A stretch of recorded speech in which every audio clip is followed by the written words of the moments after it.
Welcome to another episode of 3 Men in a War Game. I'm your host, Chop, and I have with me... I am a host as well, and my name is Paul. And I am a bottle of water, and my name is Potter. I thought you were going to say meat popsicle, but bottle of water also works. I almost did. Negative. But I couldn't remember the line 100%. And I was like, I'm not going to fumble through it. I'm not gonna miss a Fifth Element reference. Nope. Can't screw up one of my favorite movies. Can't destroy my nerd cred. All right. Well, it's us, and we are back for our second, possibly third, How Wrong Was Paul episode. Patron will have to chime in and let us know in the Discord exactly how many times we've done a Paul was so wrong episode. And this could actually be 2 if we wanted to go for 2, but let's stick with the 1. Well, no, no, because we need the 4th one too. It's gonna be a series of indeterminate length. Fair enough. So we need another one. We'll have another Paul was wrong episode. Yeah, see, we can save it for a while. Paul was wrong twice. It's like our Bushido and Carnival episodes. They're just always in the tank somewhere. They're there somewhere. I actually almost bought some Bushido this weekend. Oh man, you almost did. I almost did. That game, as the kids would say, rips. It's so good. I don't know if the kids actually say that. I know a lot of people that do say it. It might be the Skibidi toilet. It's Skibidi rips. It's Skibidi rips. It's my son is glaring at me in the room right now. That Gen Alpha over there is like, stop, Dad, you're so embarrassing. It's just like every time I'm listening to Bill Murray now, and I'm like, I'll like look at my phone or whatever, or I'll be in my office and someone will walk in and I'll be listening to Absolutely Cranking My Fucking Hog, and I'm like, oh God, please do not come around and look at my monitor at this song title. Anyway. We are going to talk about how wrong Paul was. But first, we have to talk about hobby progress. I'll go first because I have some serious stuff on the horizon. And so it's important for me to hold myself accountable to my hobby goals. And that thing on the horizon is Adepticon. And I am signed up for a team tournament for Judgment Eternal Champions. So it's not just my tournament on the line. I have teammates counting on me to be painted so that we can have our painted crews for the tournament. So I'll have my 7-man roster for Judgment painted by March. And then I'm also going to be playing Relic Blade and Bushido and also a couple other things. And I just like totally blanking my mind that I need to have painted. So I will be painting a lot in the next couple weeks here. And then I've been playing, doing the normal TCG grind for me at this point. It's very, very average for me to be mostly playing TCGs. And those games are mostly Flesh and Blood and One Piece right now. Fancy. You want to go, Paul, or you want me to go? I can go. I've been painting some stuff for what we're going to talk about. Still painting some Conquest stuff. And in all honesty, I've been building a lot of Gundam. I've run out of display space, so I have to start hanging shelves. Oh boy, hell yeah. Yeah. That's a good problem to have. Especially since G-Quacks or whatever is coming out soon, you're going to need some. I need to figure something out this weekend, so I can work on it. And how about you, Potter? I don't know. All my hobby progress has been related to what we're going to talk about. All right. Well, if you hadn't said that, you could have talked about it, no problem. But now you said that. It's probably in the episode description, unless the episode description is just. Okay, all right. Paul. I'm ripping. All right, so it's going to be Paul was wrong. Paul was wrong, part 2 or 3. Okay. Well, so spoilers. We're going to talk about Star Wars Shatterpoint and why Paul was wrong about it being a horrible game. So I have done nothing but build and paint Shatterpoint since we recorded last. Let's see, I got all the bounty hunters, the Boba Fett bounty hunter pack built. I got IG-88 painted. I got Moff Gideon painted, and I've got Darth Maul painted. Well, I guess just Maul. It's not Darth Maul. It's just because it's Clone Wars Maul. And I got Grand Inquisitor painted, and I have everything built that I have bought except for the Bad Batch. Bad Batch is the only thing I have built. And you put paint on stuff too. Jeez. Yeah, Paul's got me on a kick. I'm even playing Star Wars video games right now. Whew. My whole life is Star Wars right now. Oh, I should say that. I'll say for hobby progress, I know like sometimes people will ask me like, how do you have time for all of your hobbies, Kevin? And the truth is I don't. We don't. We don't. Whenever a hobby picks up, another one falls off the wayside, right? And so what I haven't been doing is painting a lot of miniatures. It's been a long time. That hobby has, I'm actually afraid I don't know how to paint anymore. Well, that's not entirely true. I have actually started painting 2 Judgment models, and they're pretty decent. But you know what I mean, right? The muscle is definitely atrophied. Yeah, it is definitely something you have to keep up with. Right. And what's filled that void has been video games. I've actually been playing a lot of video games since the middle of last year or so, and I think ever since I picked up video gaming, I've been just like playing a lot more single player games and kind of going from game to game. You know, I can't remember what I played before my second playthrough of The Witcher 3, but I got really into my second playthrough of The Witcher 3. And then I played Astrobot, and now I'm playing Metaphor ReFantazio. And it's just like, you know, you get into the groove of spending your free time doing a thing, and that's the thing you want to do. So that's been video games for me recently. And until we started playing Shatterpoint, I was playing Path of Exile 2, and that's all I was doing. Mm-hmm. So, like, I get that. I was just sucked in. I got a Steam Deck, and I've been playing more video games than ever, but they're mostly Final Fantasy, so I'm just a dork. Man, but we knew that already. Let me tell you, I think Atlas has the crown for me now.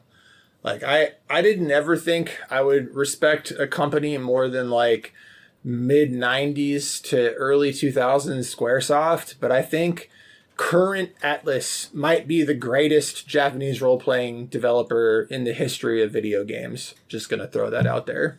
That's quite the statement. Yeah. Well, I'm also getting a desktop, so I'll be able to explore more easily. Yeah, having played, you know, Persona 4, 5, and then gone back and played Persona 3, and I had played Persona 1 back on PlayStation, and then also playing SMT 4 and 5, just they're in a class all by themselves. They're so good at what they're doing. And I'm like maybe 15% into Metaphor, and it's one of the best role-playing games I've ever played. It's so good. Yeah, the Personas are on my list. They're on my list. Yeah. I would actually say instead of playing Persona, just play Metaphor. It's probably a setting that you'll identify with more. So Persona, every Persona game revolves around being in Japanese high school and then whatever the other half of the game is, and each one of them tackles this slightly differently. And I don't want to say anything because it kind of spoils the story, other than to say what the things you know. So you do know in Persona 4, for example, there are some murders happening based around a TV channel that only comes on at midnight. So the Midnight Channel. And you're basically in charge. You become the person trying to figure out what's happening to the people who are being murdered in the Midnight Channel.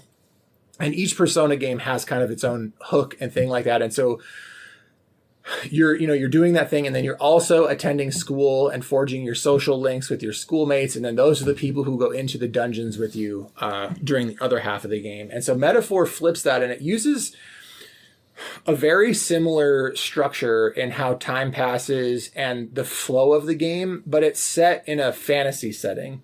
So it's more of like I would say like Final Fantasy 11 style, and I forgive me for not remembering the name of that planet right now.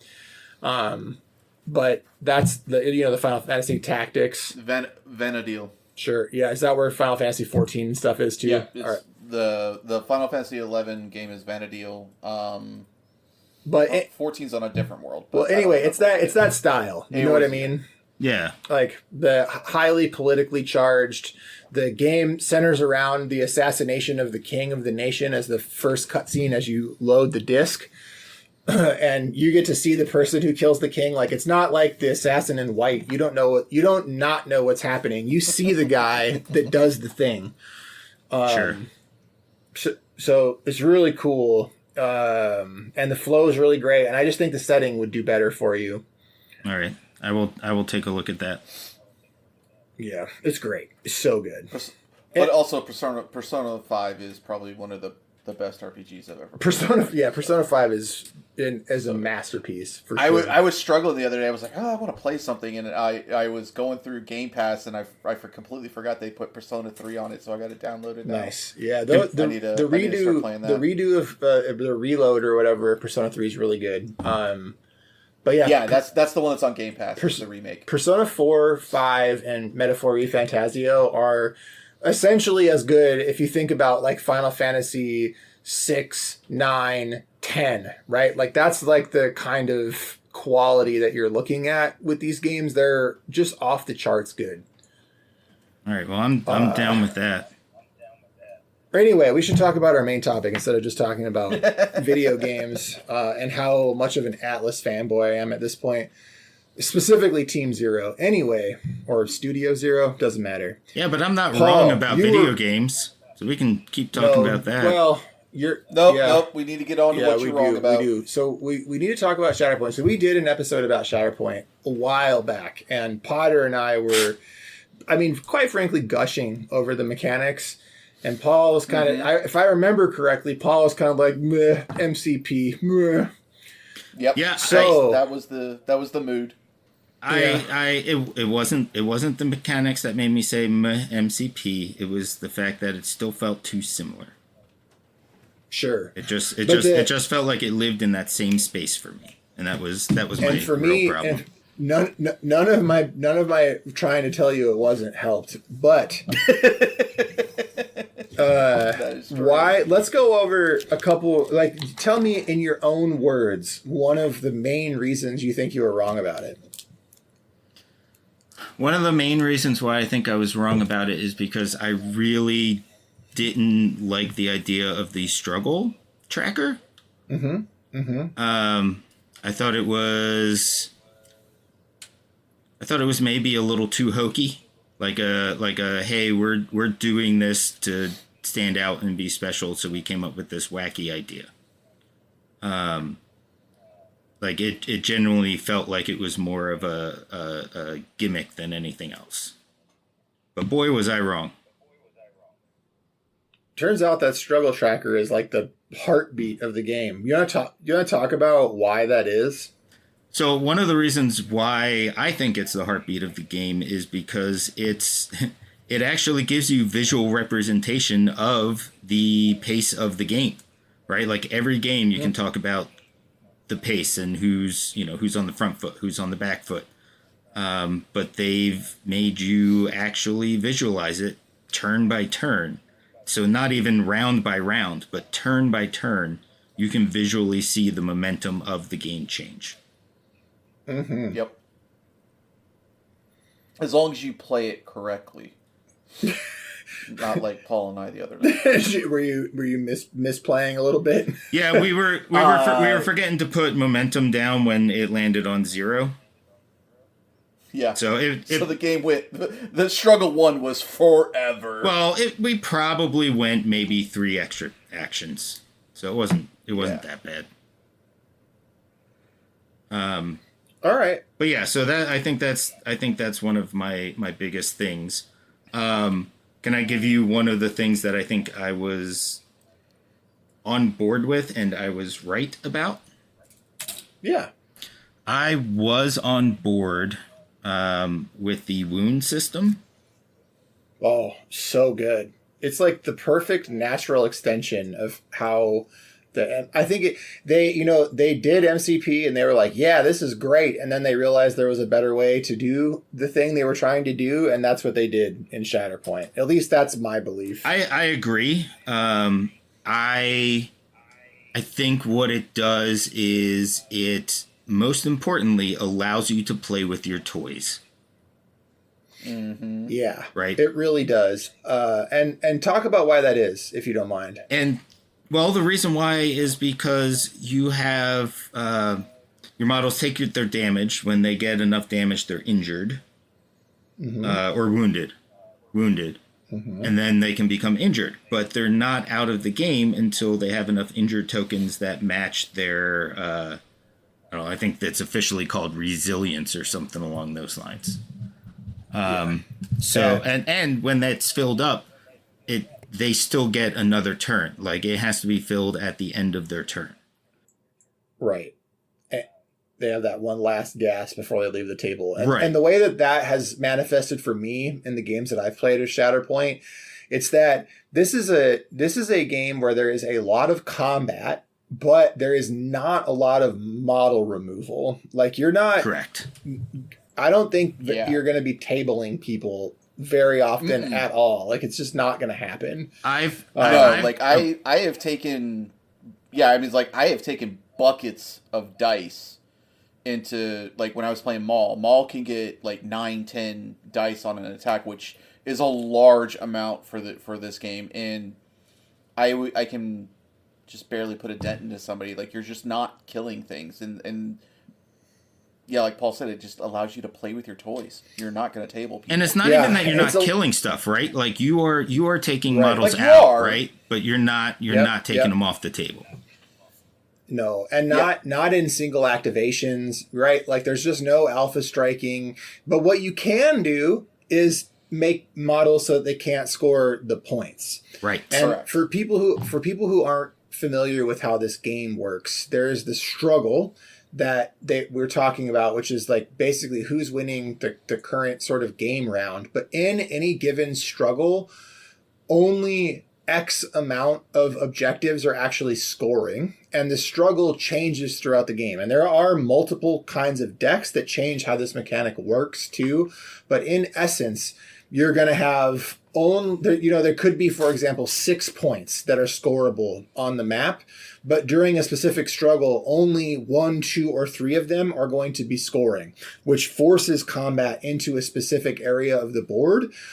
Or it also, because you can pay attention, you can plan for the next struggle and advance by sort of knowing by process of elimination where the next struggle points are going to be.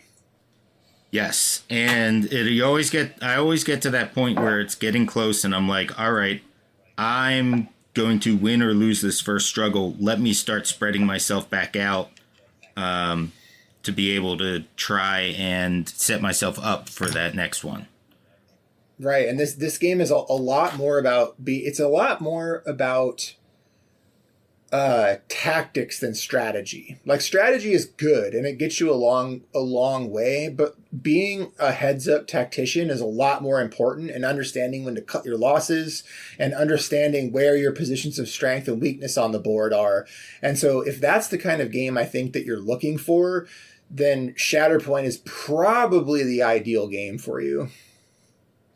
Yeah, when you're a Hulk smash kind of guy like me, it can be a struggle. It's tough. It can be tough, right? Yeah, because it's definitely not the kind of game that, like, it doesn't really reward unga bunga me smash stuff. Like it you have to kind of be. It's more like you need to use your surgical knife to do damage, right? Well, and especially with a character like Maul, or like for me, it was like Tenzin, right? Like she's just an absolute monster, but you have to use her properly, or Talzin. Yes. Mother Talzin, yeah. Mm-hmm. Yeah. She's a monster. But you have to use them in the right way, right, to get there. Yeah. And like I thought she was when I was playing it, one of the best models. And at first blush, when I first looked at her, I was like, what does this model even do? And then you realize it was my first game, right, where I was playing with her. And like halfway through the game, it started to click. And I was like, oh my. What I also like about it is that lists come pre-built if you want to be lazy, right? Like you can just use what's in the box and play. And I'm incredibly lazy, so I don't ever. It'll be a while before I'm like breaking up boxes and stuff like that. The theme on most of them is just too good. Well, I mean, and even if you're doing that, where you're just not breaking up the boxes, the great thing about the designs of these boxes that they've done is that, you know, even if you just want to play with the box, it's still a very strong and good box. It's not like, you know, there's a lot of games where you'll come out and you want to replace one or two models. Like they're good. Like you want to play with them. These boxes are designed really, really well. Well, that's like I've been playing my Rebels boxes pretty much exclusively. I played one game without them, and I absolutely love playing them, and I think they're great. And that's just 2 boxes straight out of the box. And after a minor technical hiccup, we're back. And we're talking about how wrong Paul was about Shatterpoint. But you already knew that. We just had to do it because we lost like 5 minutes to the Twilight Zone there. And Potter and I talked about making Muddle fun again. I'm sorry. I'm sorry. I kind of missed a little bit of that. We were talking about Electric Callboy and their new song, Elevator Operator, which rips. It's a very, very fun and cool track. You know, have you ever listened to Electric Callboy, Paul? No, but you're making me think of Kraftwerk and Pocket Calculator. So they are famous, and at this point I think I can say famous because they have like 3 million monthly listeners on Spotify. That qualifies as the upper echelons of metal at this point. They also have TikTok memes as well too, of like guys only want one thing, and it's Electric Callboy concerts. Oh my god. Yep. I can feel that. Anyway, so they're a mixture of like German techno and metalcore. Sweet. And they have an extremely talented metalcore screaming vocalist and also an over the top, like could be a solo pop vocalist for the clean vocals. Oh, wow. So, and they just have extremely fun, silly videos. Yeah, their songs are their videos are just like, we're just gonna have fun and just do the most random things, and you can just tell everybody's just having an amazing time filming it. Yeah, that's fun. Yeah, I like it. It's fun stuff. Anyway, Shatterpoint. Yeah, I'm wrong. And the end of show. Oh, there it is. We got it, guys. Wrap it up. He admitted it. No, so we were talking about how good the struggle is and how the struggle counts as kind of the sort of heartbeat of the game, and how the game is more tactical than a lot of war games are, and it really rewards a strong tactician. But one of the things that I want to kind of talk about a little more, or at least have you guys talk about, and Paul, maybe you can talk about how this has impacted how much you like the game. But I would love for you to talk about the combat resolution trees, because I think that's another... And the combat stances that go with that, because I think that's another really big, really not. I hesitate to say innovative because there are multiple games that had a similar system before it, but I think this is one of the best implementations of it. And anyway, Paul, I would love to hear your opinion on this particular system in the war game and what AMG did with it. Again, this is one of those things that you're preloading a question that you know the answer to, that you know that I like the trees between Arena Rex and Guild Ball, right? Like that's all. Those are definitely things that I always really liked about those games. And I think you were on board with this. If I had to remember back to the Shatterpoint episode, this is one of the things you were most on board about. But I think the experience, like actually experiencing the combat tree and how it works, because it's more like Arena Rex than Guild Ball to me, because in Guild Ball you could end up wrapping your playbook and, you know, getting multiple results, and you do get multiple results here, but like Arena Rex, you get each one along the way. Correct. And you're almost never hitting the end of the tree, right? The end of the tree is more like like when the solar eclipse happens Yep, on your when birthday. the stars align. Exactly. Like something went horrible for the defender is basically what it comes down to. Your dice flubbed hard. Yeah. But also, I would love to hear your thoughts and just to like sort of re-explain how it works, because it's really cool and it might just be good for listeners to get especially because we're not really talking about Shatterpoint so much on the Discord, and I feel like, at least for my awareness, the hype around the game has sort of dropped. So I'd love to just like have you both of you guys even just talk about it for a minute. Well, I wanted to make sure we talked about it here before I started talking about it on the Discord and hopping in there. So the way it works is that much like other AMG games, you get your dice and they have special icons on them, right? You have your hit, your crit, and what they call expertise. So it's kind of like a wild. And when you do your dice rolls, you compare with the defender, and for everything they block, you take a hit out of there. They can't block crits. And then for each hit that goes through, you get to move down your damage track.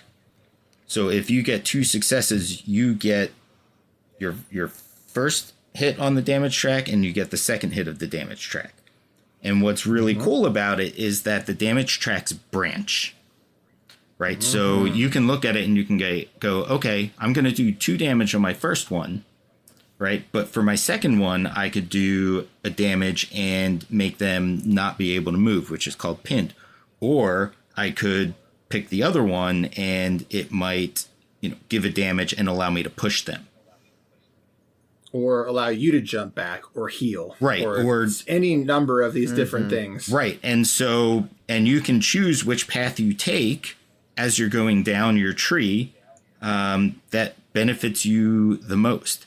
And I think one of the important things this does is it removes the swinginess of the dice in MCP. Yes, because every time I've played MCP, I've been like, man, these dice just are all over the place. Yeah, and it's one bad dice roll in MCP can really cost you. Correct. Here, right? Like here, I find that most of the time you're going 2 or 3 down, so you're really kind of averaging out, right? Like 2 or 3 down. Most people have 5 total options.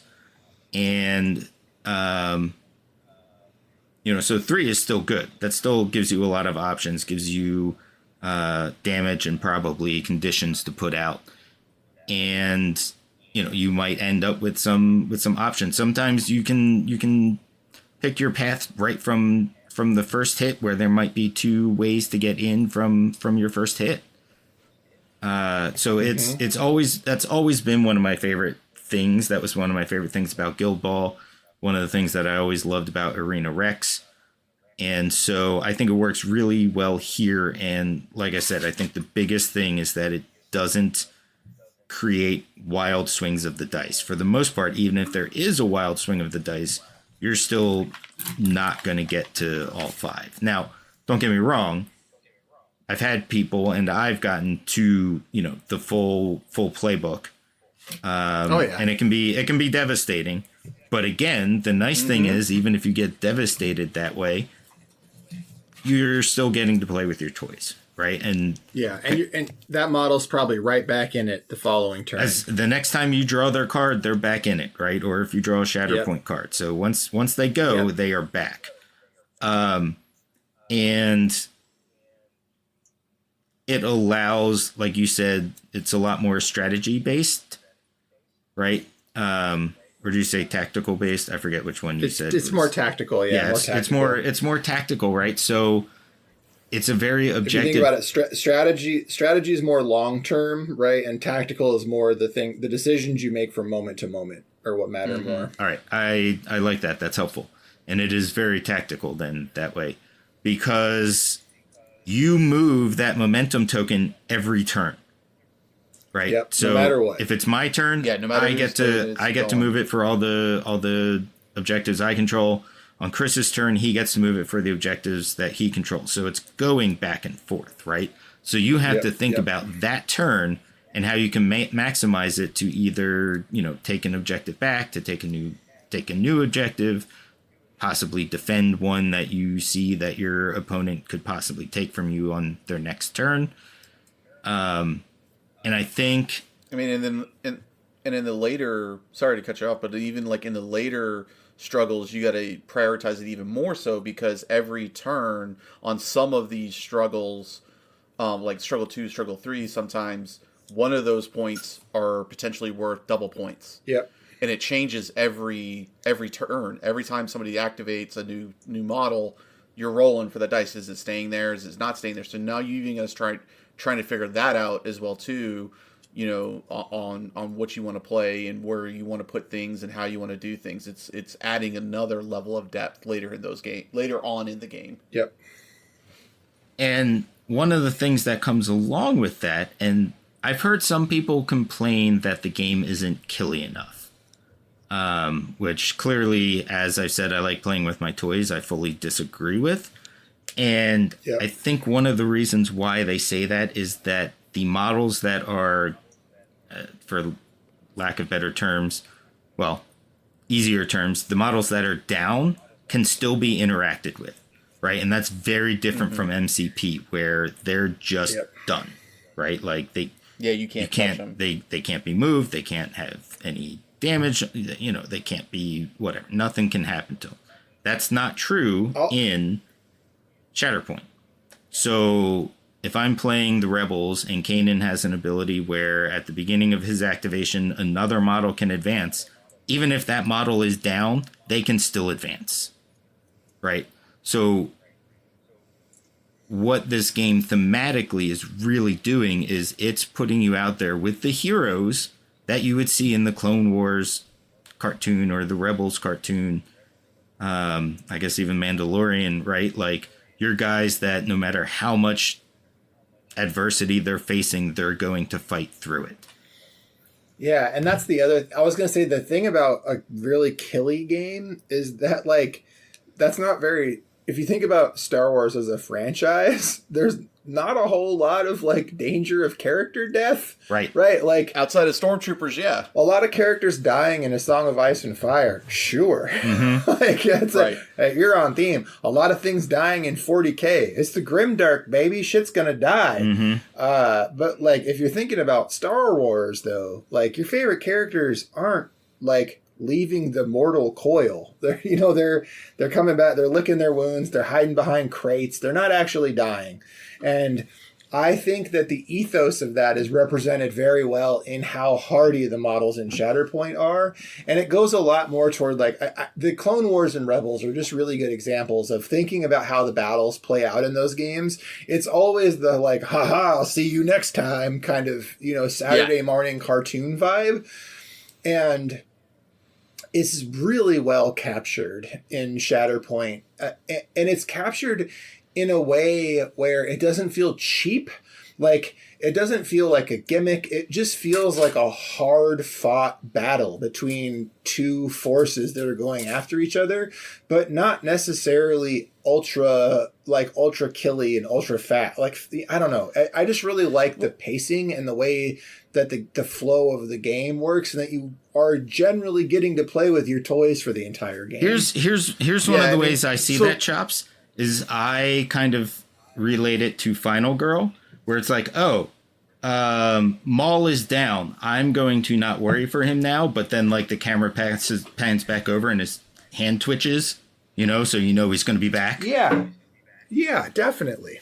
Yeah, well, and then the other point to it too is I think one of the strategies that you didn't talk about, Paul, was like, so yeah, Kanan can make his guy move, but what if I take Kanan out and Kanan hasn't activated this turn yet?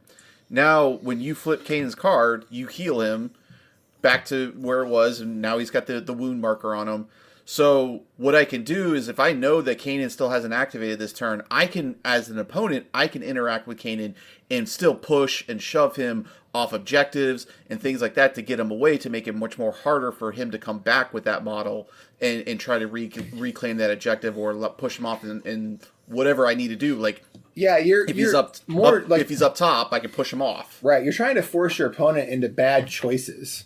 Yeah. Rather than just making them lose their toys. Like you're not like making them pull their models off the table before they get to do anything with them. I mean, I want to do that, but I mean, that's not what the game's letting me do. Yeah. The game really wants you to have all your activations. And I don't know. I think that's a strong suit of the game, and especially in a hobby where that's very much not the norm.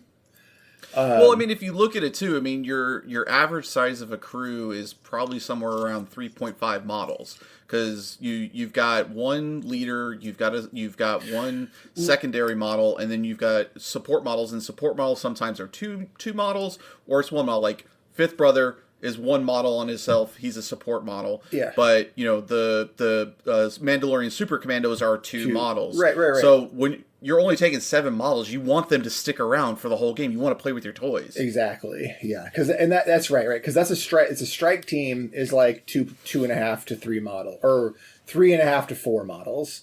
Right. Yep. And then you have 2 strike teams, or is the strike team the whole force? Strike team's the whole force. You have 2 squads, basically. 2 squads. 2 squads per strike team, yeah. Got it. And your squads are usually around anywhere between 3 to 4 models. Yeah. So like you have generally somewhere between 7 and 8 models, right? Usually 8. Correct.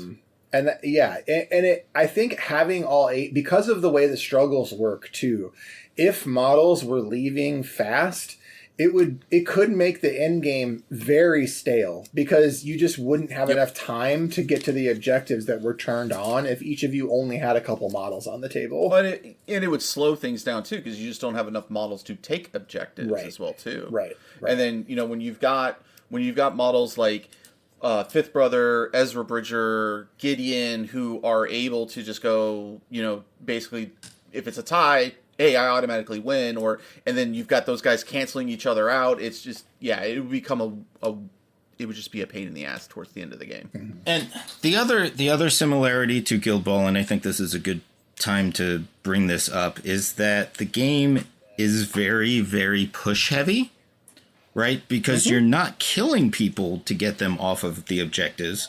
So what you're actually doing is, basically through beating them, you're driving them back, right? I think that's probably the best way to look at it. And you're trying to like do the best you can to set yourself up to score during your turns. Right, exactly. So, it's like, again, since I've been using a lot of the rebels, like I did this to Potter. He had a Death Trooper commander on an objective. Kanan ran up and force pushed him super far away. And then I was able to control the objective from that. Yep. Stupid murder bot went up there and took the objective. Yep.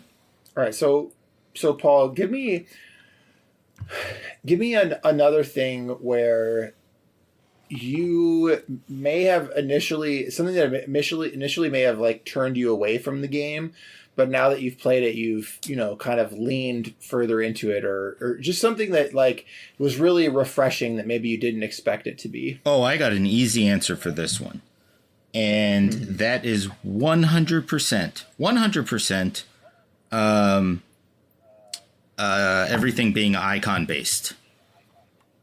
I absolutely despise that. That was one of my biggest complaints, was I don't want to learn all of these, things. Just fucking tell me what they are.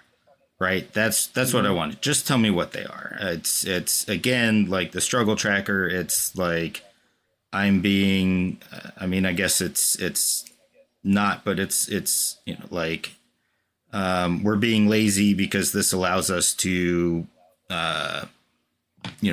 send this all over the world and not have to translate it. Right. Which, I guess long run is a strength. Right. But what I found was that watching two how to play videos. I watched two how to play videos. And when I went into my first game, I knew what all of the icons were. Yeah, it turns out that really clear iconography is really good for your brain. Do you know what I mean? Like, our brains like to categorize things, and I think that one of the strengths of Shatterpoint, not only does it use iconography well, it has good iconography. And it's sort of like its own visual language, and it makes things immediately readable. And I think a lot of people don't like iconography and custom dice. I feel like those are two things that get railed against constantly by Games Workshop players. They're like, just give me words and, and like, give me regular D6s. And honestly, I think that Shatterpoint, especially when you have dice that do both, you have dice results that are both hits and expertise, right? Or just expertise, or just a hit, or just a crit. Like, that level of granularity isn't possible without symbol-based dice. And then also, like you said, the language independence and the ability to just glance at a card or a one of the skill trees and not have to read a bunch of words in each part of the flowchart. It can just be compact and have the iconography is huge. Yeah, and one of the things I didn't realize when I looked at it at first is that the iconography is split over like different categories, I guess you could say, right? Like there's the ones that are, your different abilities, and then there's ones that are conditions, and then there are the ones that show up on your damage tracks, your playbooks. Correct. But and again, that sounds like a lot, but it isn't. Somehow, yeah, that's the way they broke it down. That's what I was hinting at with the groups of iconography, right? It has like you said, the families. It's like our brains like to categorize stuff, right? And it's really easy because of the way that the icons are set up to understand when you look at an icon, which icon group it belongs in, and then what it does, right? And it allows you to just like instantly make that understanding, which I like a lot. It's like, to make a really broad reference, seeing the tap icon on a Magic card, like anyone who's played Magic, it's instantly understandable. Like, oh, I have to tap the card to do this. Like, you just know when you see the icon. Yeah. And like I said, I was very wrong about that. I was very adamant that was dumb. But like I said, they just, whatever they did, however they made it happen, it is easy to use and it makes sense. Yeah, good. I'm glad to hear that. Like I said, it's one of the things that, like, at this point, I've hit this point as a war gamer where I just let people not like stuff, and then I also equally let people like things. And when somebody starts to go on a tirade about how they don't want to play with symbol dice, or they don't want to play a game with a lot of iconography, I'm just like, you know what? That's fine. But it's so hard for me internally. Like, I just want to be like, why don't you just try? You'll see, I promise. But trust me, I'm right. No, I mean, that's the thing. I think the maturity is understanding that I'm not always right, and everyone's brain works differently, right? Like, I don't see pictures, and so because my mind's eye is blind, my processing for visual things is different than a person who, can visualize stuff that I can't. And so I think that it's just understanding everyone's thing. Everyone processes different. And so maybe, it's just a lot easier for somebody to internalize how things work if they have the raw statistics of numbered and pipped dice. But, I really like iconography and things that are easily sortable by my brain, and it really works for me. And what I found for a lot of people is that it does work extraordinarily well. It does. You just have to you just need some practice, and they'll sit in. Yeah. Right. Like you will get it. But I was just shocked at how like I said, I watched 2 how to play videos, went into my first game, and felt like I had a very good grasp of the basics of the game. Awesome. Well, since at this point we've gotten past the premise of the episode, which is Paul was wrong. Paul was wrong. But what I would like to talk about is maybe for each of you, just because this isn't an active game for me. It's a game that I've played 3, maybe 4 times total, and really enjoyed. Haven't bought into, but I would like each of you, and you can go back and forth with this if you want, and give me your top 3 things you like about this game and why someone like me should give it a second look. Who do you want to go first? It doesn't matter to me. I want you to go first, Paul, because you were wrong. That's fair. Well, I think now that I've been playing, I understand how well the theming is done. Which I assumed it would be there, but having played the game and seeing it in action, for instance, again, I'll go back to Phoenix Squadron, right? Like looking at them, they function with each other far better, right? Like I was talking about Kanan earlier, where somebody can move at the beginning of his turn, right? With him, you can make a Rebel Alliance person dash, which is all of the people on the crew, right?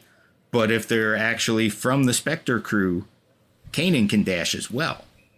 So it's like they're working together. Ezra has an ability where if a primary force user, allied force user, ends a movement by him, he can jump. Right? So again, helping each other. There is Mandalorians all tend to have this ability where if they end an activation near a Mandalorian, they automatically get a focus action. So they get to roll an extra die. Right? Sabine's not only does that for Mandalorians, but also does it for Spectre. So, as you know, I love that show, and it's Bob's Burgers in space, but they've really captured how they love each other as a family. Love that. Yeah. So what you're saying is that the theme is a reason, and how well it's themed is another reason to give it a look. Absolutely. If you were to go through and look at the rules on some cards, you would be able to hear the lines as you read them.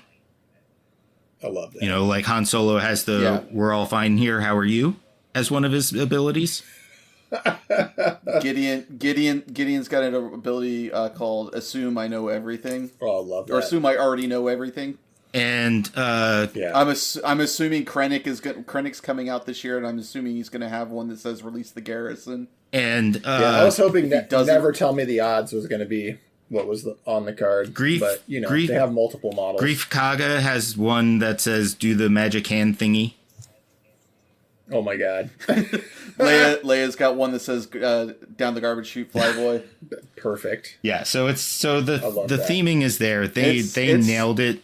Yeah. I figured they would nail it, but I didn't think they would nail it as well as they have. It's thematic as fuck, boy. All right. I don't know how thematic Potter, that is, but that sounds pretty thematic.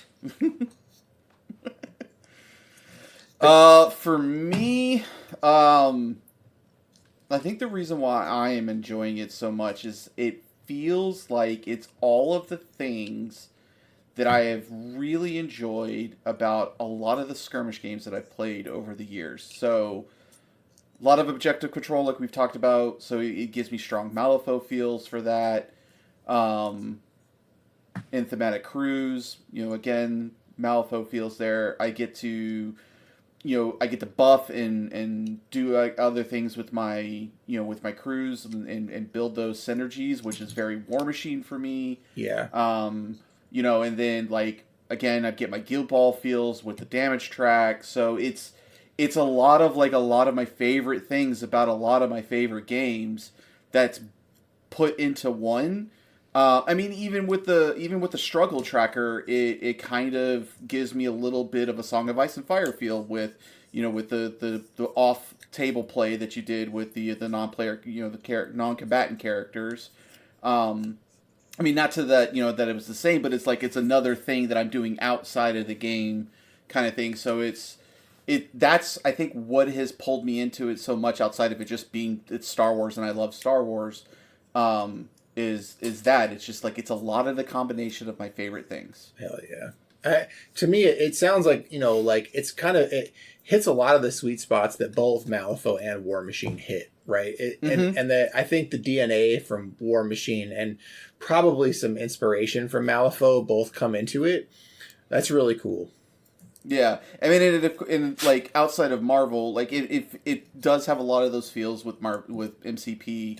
But for me, outside of it, it's an IP that I'm never going to get tired of. Whereas, like, I feel very Marveled out. Sure. With all the movies, all the shows, and the game, and the comics, and all this. Marvel's everywhere. You know, and, like, I could be okay with Star Wars being everywhere, and I will never get tired of it. That's actually why I was drawn to Flesh and Blood, and also why recently I've been spending. I'm going to start calling it the Sutterverse. I've been, like, the Relic Blade and Cursebreaker stuff.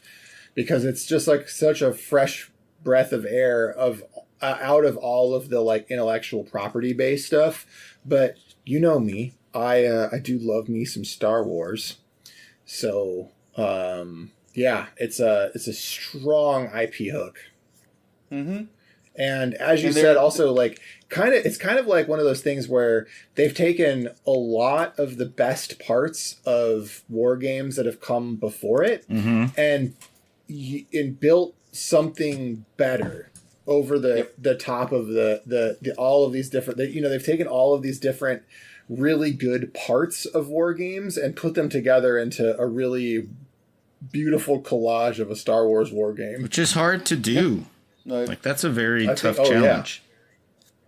Yeah, I mean, if you think about it, it took them like 4.5 years or whatever to get it right. Because they said they were working on this game simultaneously with MCP, right? Like the genesis of the game was while MCP was still in development.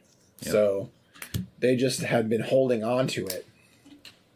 Yeah, I mean, they keep pumping out new stuff and good stuff that's coming out. Like, that new con exclusive. Woo! Oh yeah, I'm so glad that's going to be on their portal to buy direct to consumer. Yeah, I need that. Yeah, but but even that, like we've got Shakti and Ki-Adi-Mundi box coming up. We've got Krennic and his box coming up.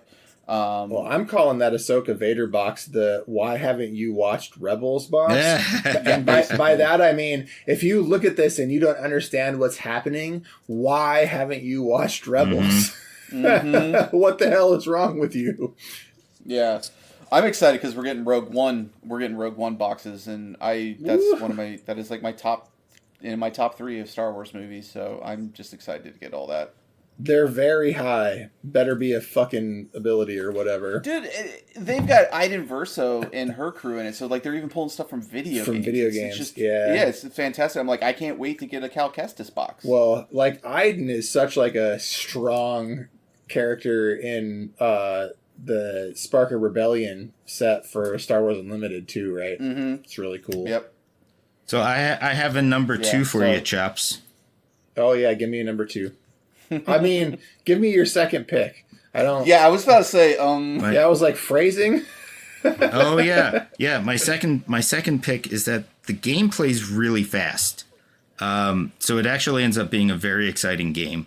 And I think a lot of that has to do with the momentum tracker because you're seeing that change and you're seeing that game change and you're scoring every turn. So it just feels very fast-paced, much more fast-paced than MCP does. Cool. I love that.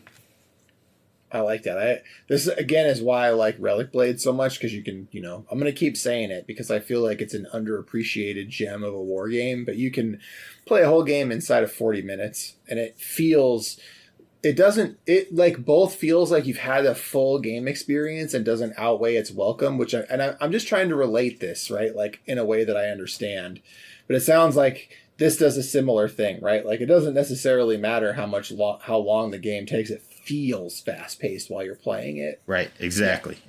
No, it does. It's almost Really like cool. what you want out of Infinity, right? Where you always feel like you're doing something. Hell yeah. And you guys don't have to give me 3 different reasons like that. Well, Those three I can on give their you own 3. are already. I can give you another one if you want. But Wait, were we supposed to give 3? Yeah, I mean 2 or 3. Yeah. What else you got, and Potter? you don't have to. I don't know. Yeah, you're good. Paul, give me another one. Yeah. My last one is going to be that the models are really good. Oh, yeah. I mean, The that's amount of detail on these models is Yeah. you could just tell the love for it too, because they're just so accurate to the films, to the shows, to the source material that they're pulling them from. Like I'm working on IG-88 right now, and I went and pulled some stills, from Empire to take a look at them, and I mean it's like the cords are in the right places, the wires are there, the platings are in the right places, the black shoulder straps that are on the top of them are there. Like they pay so much attention to detail on these models. It's just fantastic. Yeah, no, it's true.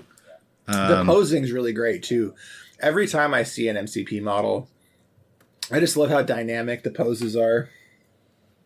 Yeah, I think this might top it, in all honesty. There's some really good poses. Like I really love Boba Fett's pose. Bosk's, I'm looking at Bosk's model right now. Like he's just standing on a Wookiee crossbow, screaming up into the air. I mean, it's just. Well, I'm thinking about the box with Leia and the Wookiees, and like every sculpt in that box is just like knocked out of the park. Great. Yep. Not Wookiees. Ewoks. The My Ewoks. brain. They Christ. should have been Wookiees. It does have one of those. Well, there is a Endor box with Chewie on it, so I know what you're talking about. Yeah, my brain tonight is just not all the way on. That's all right. You have to forgive me my mistakes, listeners. But yeah, earlier tonight, I was trying to remember the name of that Cursebreaker is another game that I'm going to be playing at Adepticon, and also Malediction is another game I'm going to be playing at Adepticon. I need to tell you guys about Malediction if you don't know about it, but it's just like been a long day. I feel you, dude. And also, my brain is full of gum fruit. Got them devil fruits on the brain. Yeah, man. Just thinking about One Piece a lot. And also the Hunted pre-release, which was the new Fab set. Whew, shit's real good. Anyway, Shatterpoint. So the thing that I really want is, I miss having a 3x3 war game. I think I don't know that I miss having to transport terrain around, but this is going to get me to my last question before going to final thoughts, because I was thinking about the terrain, and what I wanted to ask was, because a lot of times in the past, we've said things about how important the role of terrain is in a war game, and how the terrain can act as a third player and give you a lot of good perspective and also a lot of fun things to compete over. And what I'm curious to hear from you guys is the terrain in this game as impactful as I feel like it is? Because I've only played it a few times, and so it felt like a big part of the game, but you guys are playing more, you're thinking about it more, so I want to get your take on how terrain works and how good it is as a 3D sort of plane in this game.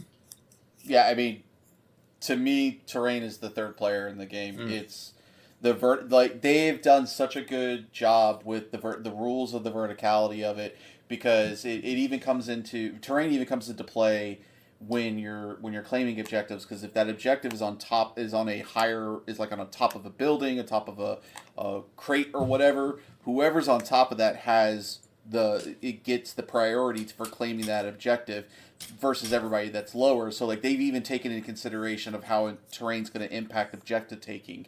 So it's very important, especially with a game with a lot of pushes, a lot of pulls and movement shenanigans. You can throw people off the objectives, and that's like the game that Paul was talking about earlier, where he was like he threw my Death Trooper off.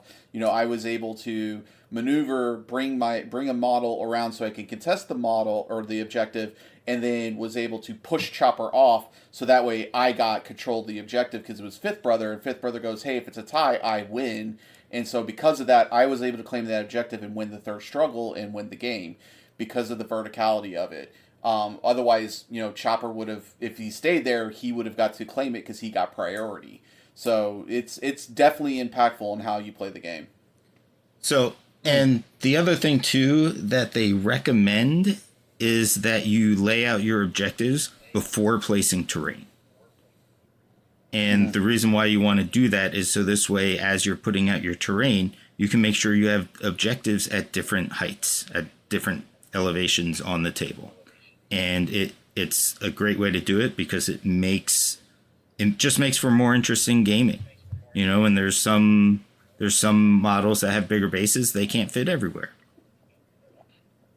So it really comes into play. It honestly, Chops, it's probably the game that has everything you've ever wanted in terrain. All right. You're selling me. That's like it's such a big thing, right? Because so many times terrain looks pretty on the board and it doesn't actually, you don't end up using it the way you imagine you're going to use it. It just turns into a 2D plane with blocks. You know what I mean? It's not actually 3-dimensional. No, this is definitely still really 3-dimensional, like hardcore. Love that. All right. Well, I would like final thoughts from you both. I'll say my final thought is I'm now going to be, because I have a full stable of games, what I'm going to be doing is watching for the core set to go on sale probably. And then very, very, very much debating buying the core set because I've had my eye on it for a long time. One note about final thought. Every time you say that, I always think of the Obituary song. Second, my final thought is that I'm glad I was wrong. And I think, as Chris said, this game takes a lot of what was good about a lot of other games and brings it into a single game. And it's a Star Wars game, which makes it awesome. Yeah, it does take an extra step for us, for sure. Mm-hmm. So my final thought is that I had been looking for a sci-fi skirmish game to fill out my stable of games because I wanted, one mass battle, one skirmish per fantasy per sci-fi. So I am so glad that Paul was wrong, and all the models that I bought when the game first came out, I got to use. So, Chops, can I tell you how this started for me? Yeah. I started my Rebels tattoo and then was thinking I should have these models if I'm going to have them tattooed on me. And at the same time that I was contemplating that, some people started playing. So if I was going to have if I was going to have it just for the sake of having it, I might as well play it. And then it turns out I like the game. Kind of serendipity a little bit there, eh? Very much. Very much.